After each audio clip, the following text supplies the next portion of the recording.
भाजपा ने कांग्रेस की काली कमाई का किया पर्दाफाश।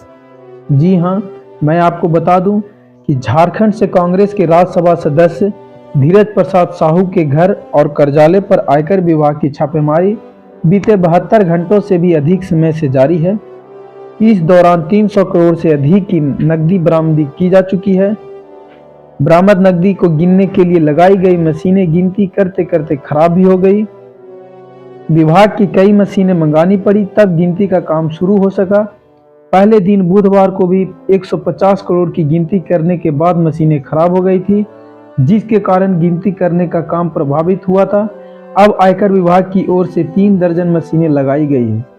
वहीं संबलपुर में एसबीआई के एक वरिष्ठ अधिकारी ने बताया कि आयकर अधिकारियों के अनुरोध के बाद एसबीआई की बलांगीर और संबलपुर दोनों शाखाओं में नोट की गिनती की जा रही है। नोटों की गिनती शनिवार को भी जारी रह सकती है। आयकर आईटी विभाग ने 3 राज्य में ओडिशा स्थित डिस्टिलरी समूह से जुड़े स्थानों पर छापेमारी के दौरान लगभग 300 करोड़ रुपए नकद बरामद किए हैं।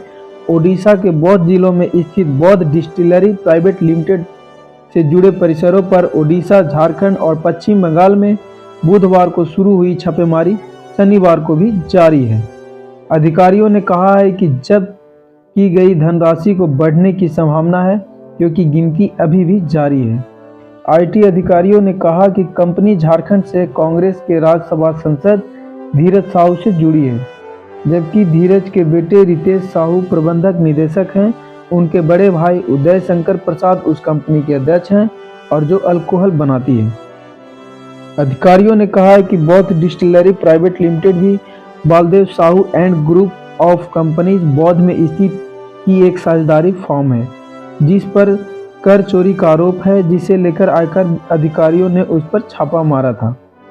कांग्रेस सांसद धीरज साहू के रांची स्थित परिसरों पर भी छापेमारी की गई है।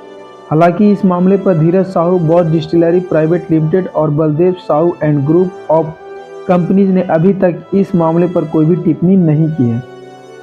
एक आयकर अधिकारी ने नाम उजागर न करने की शर्त पर कहा है कि बौद्ध डिस्टिलरी प्राइवेट लिमिटेड विदेशी शराब का निर्माण करती है और बिक्री का एक बड़ा हिस्सा कंपनी द्वारा दर्ज नहीं किया जाता है।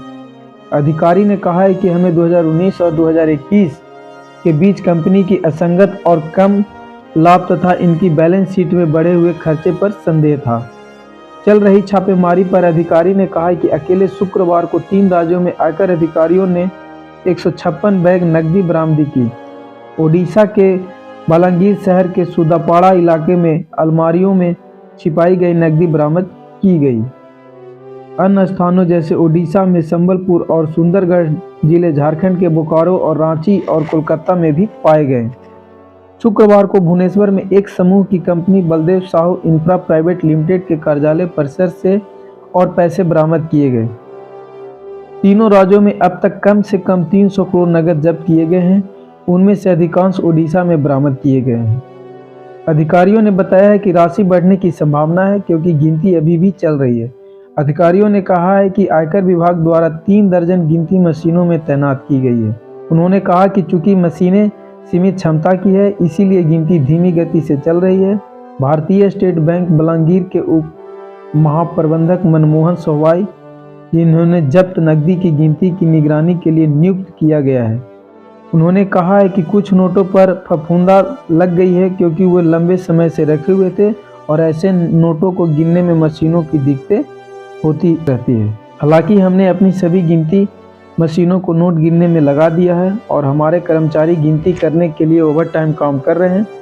बौद्ध में रामभिक्ता गांव के एक स्थानीय निवासी के अनुसार बौद्ध डिस्टिलरी प्राइवेट लिमिटेड के चौधीवारी के पास भारी मात्रा में 500 रुपये के नोट फाड़े और फेंके हुए पाए गए हैं। उसने कहा है कि सभी नोट बीच से फटे हुए थे। लग रहा था जैसे किसी ने बेहिसाब धन को ठिकाने लगाने की कोशिश में ऐसा किया होगा। छापेमारी और जब्ती से राजनीतिक विवाद पैदा हो गया है, क्योंकि भारतीय जनता पार्टी ने आरोप लगाया है कि यह पैसा कांग्रेस और उसके सहयोगियों का था। प्रधानमंत्री नरेंद्र मोदी ने कांग्रेस पार्टी पर निशाना साधते हुए एक्स पर अपने पोस्ट में कहा कि जनता से लूटा गया पैसा वापस लौटाना होगा। उन्होंने कहा कि देशवासियों को इन नोटों के ढेर को देखना चाहिए और फिर अपने नेताओं की ईमानदारी भाषणों को सुनना चाहिए। जनता से जो कुछ भी लूटा गया है उसका एक एक पैसा वापस करना होगा, यह मोदी की गारंटी है। मोदी ने ऐसा अपने ट्विटर हैंडल पर भी इसको साझा किया है। तो दोस्तों अभी गिनती जारी है इस पैसों की। देखने वाली बात है कि आगे और कितनी पैसे निकलती है। नरेंद्र मोदी की इस ट्वीट से राहुल गांधी की थोड़ी टेंशन बढ़ चुकी है, क्योंकि वो जानते हैं कि ये हमारे कांग्रेस सांसद के बीच में पाया गया ये पैसा है और ये गलत है।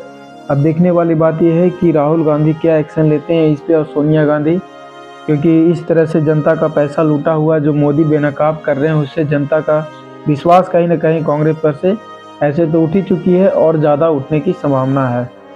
तो दोस्तों अब तक के न्यूज़ इतना ही। अगर मेरा न्यूज़ अच्छा लगा होगा तो प्लीज़ इसको सब्सक्राइब करें, लाइक करें, बेल आइकन दबाएँ ताकि हर एक लेटेस्ट अपडेट आपके पास पहुंचा सकूं। अब तक के लिए जय हिंद।